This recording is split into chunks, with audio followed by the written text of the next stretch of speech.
Acting for developers, the common problems for conveyancers, well, they are legion. You may act for large companies developing land, or simply act for domestic residential clients with a big back garden that they want to develop.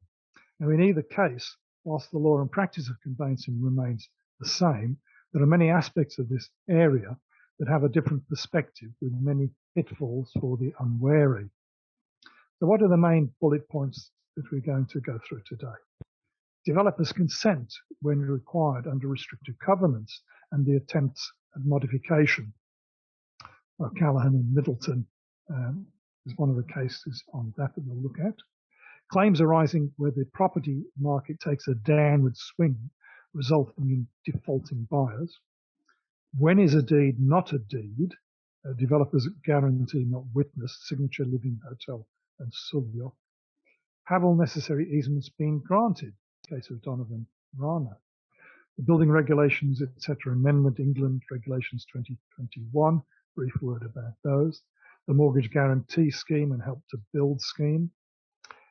We'll take a look at how will the UK residential property developer tax actually work and what's going to happen for the cost of cladding, remedial work, who pays.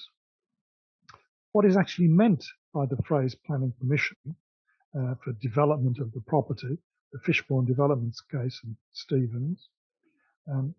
What about the notion of all reasonable endeavours in conditional contracts for commercial work? We'll look at one of the cases on that. Penalty was suffered by a solicitor failing to advise as to a risky venture that turned out to be worthless unless the entire development was completed. There's the Leasehold Reform Ground Rent Act 2022 and other proposed leasehold reforms, hopefully soon on their way.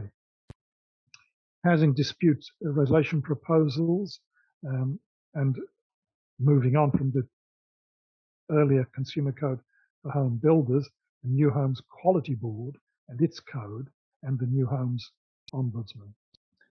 We'll take a brief look at home equity loans, including the eligibility for borrowers, and an overview of the essential steps and the registration of the developer. We'll see what land registry assistance looks like for development sites, problems caused when layout changes take place, and the acceptability of plans. Community infrastructure levy, or section 106, we'll look briefly at what these mean and the differences between them and when either one might be used. An overview of overage, quite important indeed on development work, comparison with option agreements and conditional contracts, and the Building Safety Act of 2022, responsibilities on developers for safety. So we'll start with the case of